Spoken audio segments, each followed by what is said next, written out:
À la une de l'actualité ce soir, les audiences au HCOUN se poursuivent. Ce matin, les travailleurs déflatés à la faveur des programmes d'ajustement structurel des années 90 sont allés exposer leurs préoccupations et espèrent qu'une oreille attentive leur sera accordée. Nous les entendrons dans ce journal. Et puis des crocodiles en divagation se prélassent ces derniers temps dans le canal jouxtant l'université Joseph Kizerbo à Ouagadougou.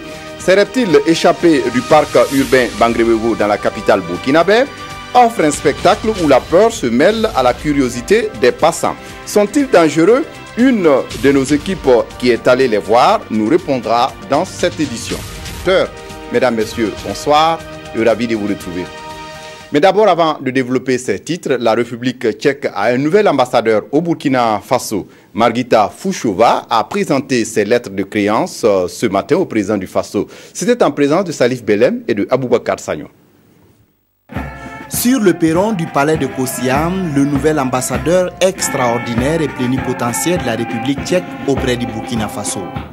Diplômée de la faculté des droits de l'université Charles de Prague, Margita Fouchova a présenté ses lettres de créance au président du Faso. Née en 1952, la nouvelle diplomate a été consul général de la République tchèque à Cape Town en Afrique du Sud de 1996 à l'an 2000 et à Los Angeles aux États-Unis de 2002 à 2006. Diplomate de carrière, Margita Fouchova a été ambassadeur extraordinaire et plénipotentiaire de la République tchèque auprès du Kenya de 2008 à 2011. Depuis février 2015, elle est ambassadeur de la République tchèque auprès de la République du Ghana. Margita Fouchova est nommée ambassadeur de la République tchèque auprès du Burkina au moment où les deux pays s'apprêtent à relancer leur coopération, notamment dans le domaine de l'agriculture, de la justice, de la sécurité et de la bonne gouvernance. Elle est mariée et mère de 3 enfants. Le prochain sommet de l'Union africaine doit consacrer le retour du Maroc dans la famille institutionnelle africaine. Le ministre des Affaires étrangères du Royaume est venu hier en parler au président du Faso. Pour Salahedine Mezouar, toutes les formalités ont été accomplies depuis le dépôt du dossier jusqu'à sa ratification par le Parlement sans condition, sans réserve, mais aussi le dépôt depuis peu des instruments d'adhésion auprès de la Commission.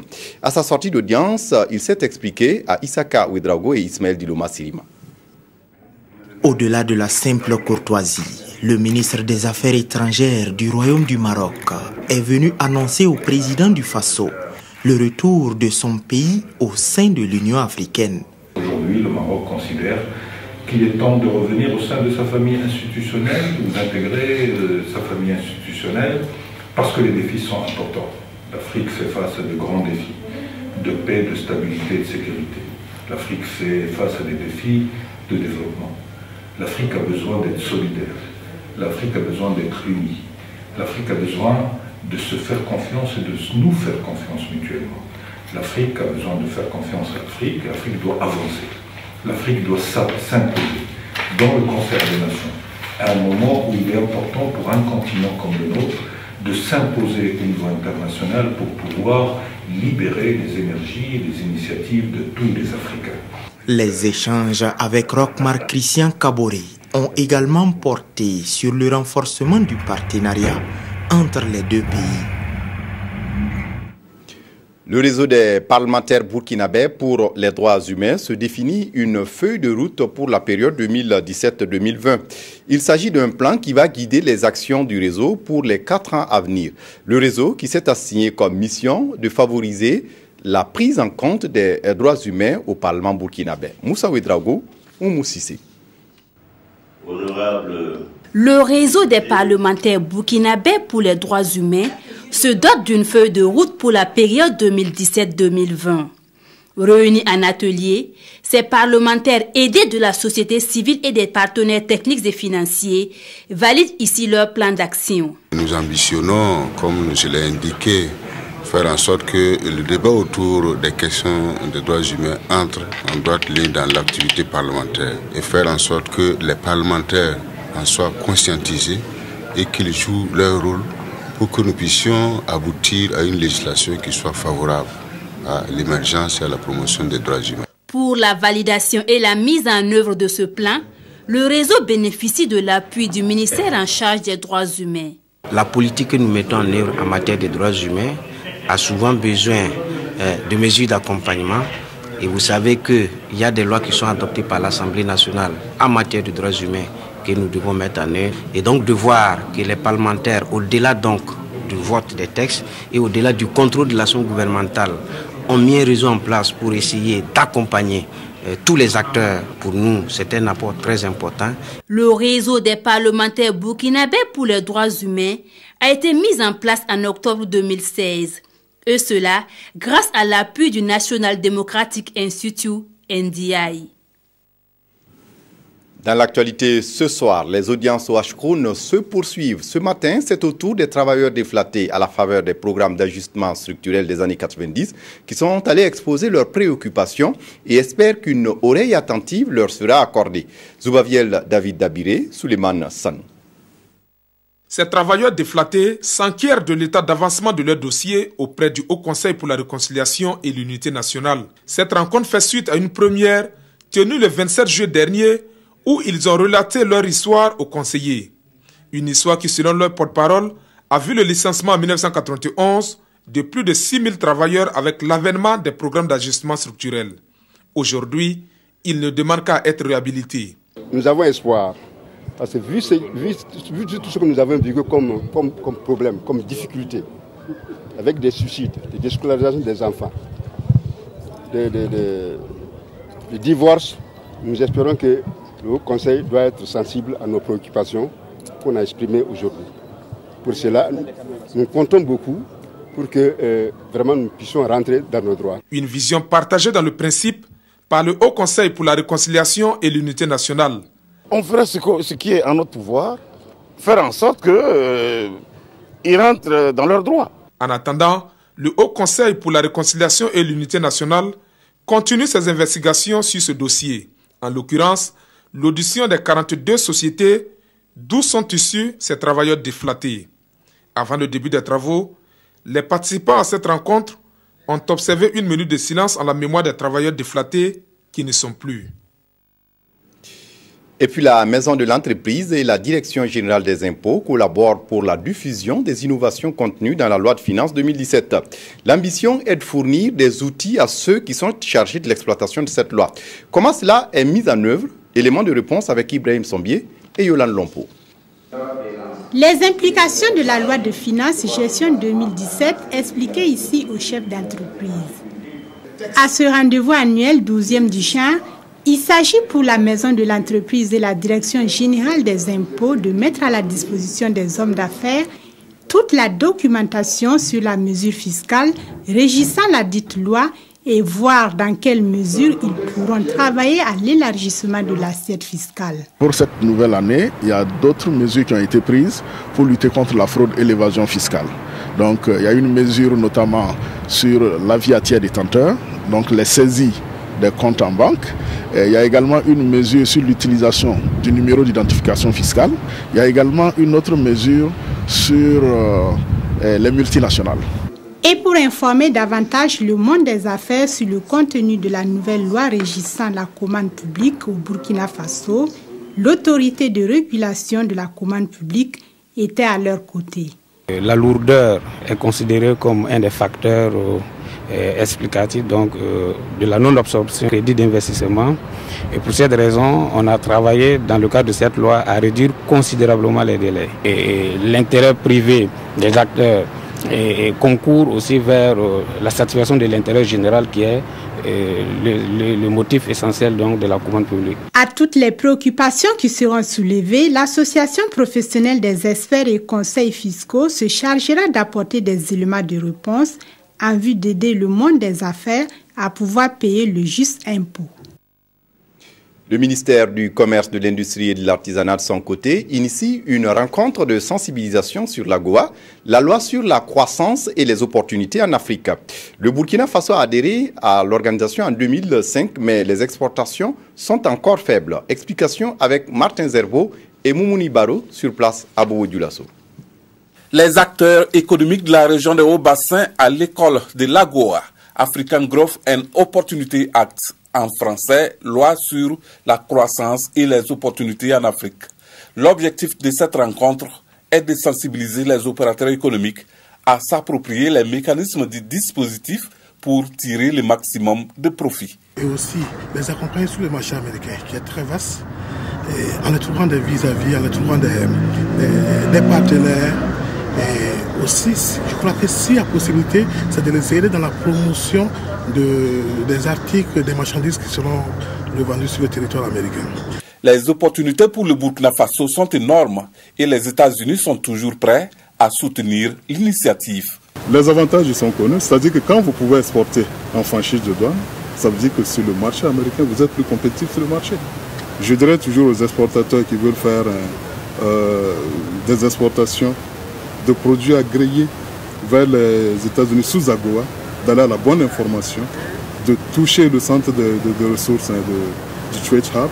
Et là, ils peuvent avoir toutes les informations dans les chambres de commerce du Burkina Faso. C'est en mai 2000 que le Congrès américain a adopté la loi connue sous le nom de l'AGOA et qui devrait expirer en 2015. Une seconde chance est donnée à notre pays pour rattraper le retard à travers des actions vigoureuses de promotion des exportations vers les marchés américains. Le comité technique du Conseil national de sécurité alimentaire est satisfait de la situation alimentaire et nutritionnelle de cette année au Burkina Faso. Le comité relève un bilan légèrement excédentaire et pour la prochaine campagne, le comité se fixe des défis d'octroi d'intrants en quantité aux producteurs, mais aussi un accompagnement de qualité. Des détails avec Nathalie Sawadgo. Répondre aux préoccupations du moment liées à la sécurité alimentaire du Burkina, telle est la mission première du CTCNSA, le comité technique du Conseil national de la sécurité alimentaire. Autour d'une même table, les membres du CTCNSA mènent la réflexion en vue de remédier à la situation alimentaire et nutritionnelle du pays. De façon globale, le comité, en tout cas, a connu une année 2016 relativement bien occupée, puisqu'on a tenu toutes nos sessions, puisqu'il faut dire que régulièrement, on se réunit chaque mois pour apprécier donc, la situation alimentaire du pays. Nous sommes légèrement excédentaires. Pour le président du comité technique du Conseil national de la sécurité alimentaire, le bilan de l'année 2016 est satisfaisant, mais des défis restent à relever. Le défi pour la campagne humide, c'est en tout cas de mettre à la disposition des producteurs l'ensemble en tout cas des intrants agricoles pour les permettre de mieux produire, mais aussi d'être à leur côté à travers un appui conseil de qualité. À l'issue de cette rencontre, Moussa Maïga espère que les nouveaux textes adoptés permettront d'améliorer la sécurité alimentaire des populations burkinabées. La consommation de la drogue s'intensifie en milieu scolaire et estudiantin au Burkina. En 2014, une centaine d'élèves et étudiants ont été interpellés pour faits de drogue contre 264 cas en 2016. Des chiffres fournis par le Comité national de lutte contre la drogue, le comité qui lance une campagne d'information dans le but d'éradiquer la consommation de stupéfiants dans les établissements scolaires du Burkina. Paul David Bambara, Aruna Mari. La drogue entraîne la déchéance. Ce sont là des images sur les méfaits de la drogue projetées à ces élèves du collège Horizon International de Ouagadougou. C'est le point de départ d'une campagne d'information et de sensibilisation sur les conséquences de la drogue en milieu scolaire. Nous avons fait une petite enquête de proximité et on s'est rendu compte que la problématique de la drogue en milieu scolaire est une réalité. Les élèves, c'est l'avenir de ce pays. Nous avons dit qu'il est bon qu'on s'organise et qu'ensemble, en synergie d'action, nous puissions accompagner les enfants. Pour la mise en route de cette campagne, l'UNICEF a apporté un soutien au Comité national de lutte contre la drogue. Une jeunesse saine pour une relève assurée, c'est la finalité de ce combat. Le monde, au fur et à mesure, il développe. En ce cas, les élèves ils peuvent atteindre les mal toxiques, drogues, les cigarettes, facilement.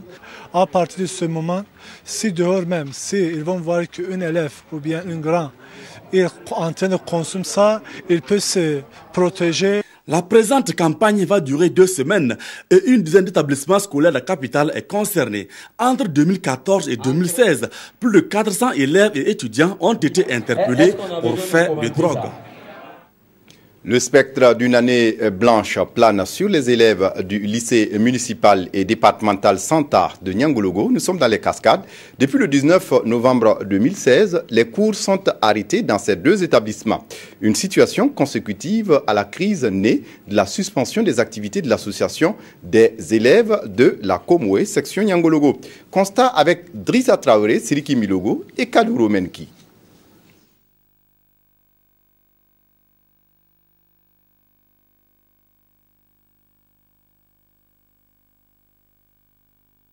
Nous trouverons Kadou Romenki dans le cours de ce journal, mais on peut poursuivre avis à ceux qui s'adonnent à la promenade au bord du canal jouxtant l'université Joseph Kizerbo. Des crocodiles en divagation sont aperçus ces derniers temps. Ces reptiles échappés du parc Bangré-Ouégo offrent un spectacle où la peur se mêle à la curiosité des passants qui estiment dangereux.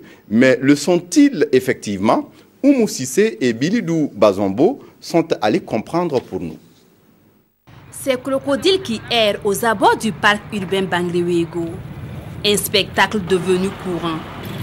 Non loin de cette station d'essence à la zone du bois, ce crocodile est l'attraction des passants. L'on peut aussi voir d'autres crocodiles au repos dans le canal jouxtant l'université Ouaga 1 Joseph Kizerbo. Dans le parc urbain Bangré-Ouégo, nous avons deux types de crocodiles. Les crocodiles qui sont nos crocodiles, qui sont là derrière l'enclos que vous voyez, qui sont en sécurité, protégés, que les gens peuvent visiter sans aucun problème.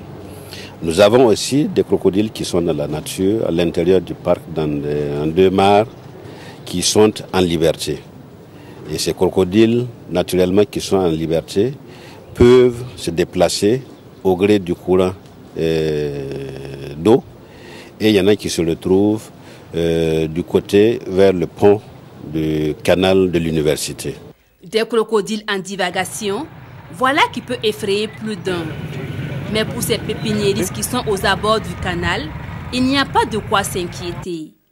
Les crocodiles qui sont là, bon, je ne crois pas qu'ils sont dangereux. Oui, on est là ensemble, mais rien. Des fois, ils peuvent sortir, coucher à côté de nous, mais on enlève l'eau, mais il n'y a rien. Oui, ils ne sont pas agressifs. Les crocodiles que l'on voit dans le canal viennent de cette mare au sein du parc urbain Bangré-Ouégo. Mais pour le directeur du parc, ils peuvent aussi venir d'ailleurs. Le parc, c'est un lieu de réception des eaux, des cours d'eau qui quittent depuis Bazoulé, qui contiennent des crocodiles sacrés, et qui quittent d'autres cours d'eau pour se concentrer au niveau du parc et continuer le cheminement vers le Massili. Là donc, la jonction avec ces cours d'eau fait que des crocodiles qui sont à l'intérieur, qui sont confinés avec l'urbanisation, peuvent se détacher par exemple de leur lieu d'origine et aller vers ces cours d'eau, ou inversement des crocodiles qui sont ailleurs viennent se retrouver à l'intérieur du parc. Ces crocodiles créent la psychose au sein de la population selon le directeur du parc. Selon ses dires, ces animaux sont sacrés et n'ont jamais fait de mal à quiconque. Mais il demande à la population d'être prudente et de ne pas trop s'approcher de ces sauriens. À Bobo Dioulasso, un atelier réfléchi sur la promotion et la protection de la diversité culturelle. Une vision qui s'inscrit dans une politique de repenser les politiques culturelles dans notre pays. Les acteurs culturels burkinabés pourront s'inspirer de la Convention 2005 de l'UNESCO sur la protection et la promotion des diversités et des expressions culturelles. L'ouverture de l'atelier avec Hassan Gourabou et Kadou Romenki. Il faut repenser les politiques culturelles. C'est la conviction des acteurs culturels du Burkina Faso qui mène ici la réflexion à la lumière de la Convention 2005 de l'UNESCO sur la protection et la promotion de la diversité des expressions. La Convention propose donc un cadre global de gouvernance pour la culture, à adopter toute une série de politiques, de mesures, d'actions qui permettent de faire émerger des secteurs culturels dynamiques. Cet atelier vient donc renforcer les capacités des acteurs culturels burkinabés pour qu'ils soient aptes à faire le travail de collecte, de traitement et de rédaction du rapport relatif à la protection et à la promotion de la diversité culturelle au Burkina Faso. Un rapport qui se fait chaque 4 ans et le présent doit être élaboré et soumis à l'UNESCO au plus tard le 30 avril prochain. Alors le rapport fera mention des politiques et des mesures qui sont prises au niveau du Burkina Faso pour le développement de la culture et principalement des industries culturelles et créatives. Le Burkina Faso a un énorme potentiel culturel. Selon Désiré Ouedraogo, conseiller culturel au ministère de la Culture, plus de 1000 sites et monuments sont répertoriés comme patrimoine culturel matériel. Quant au patrimoine culturel immatériel, c'est-à-dire les savoirs et savoir-faire détenus par les populations, l'on en dénombre une centaine. Mais pour l'heure, seules les ruines de l'Oropénie sont reconnues par l'UNESCO comme patrimoine mondial. Et puis le ministère de la Culture qui récompense les lauréats de la 2e édition du concours de photographie des sites touristiques du Burkina Faso. Tungu Zoné Di Issa est le grand vainqueur. Il reçoit 1 million de francs CFA. Nyarkiteda. Zoné Tungu Di Issa est le vainqueur de cette 2e édition du concours de photographie des sites touristiques du Burkina. Photographe depuis les années 2000, le gagnant de cette édition a participé avec la photo des cavernes de Douna. Je ne ferai que toujours travailler. Et depuis 2000, je travaille en art et culture. Et même des documentaires sur la culture burkinabé. Pour le ministre en charge de la culture, c'est un moyen de valoriser la destination touristique du Burkina Faso à travers la mise en exergue de ses curiosités culturelles et naturelles.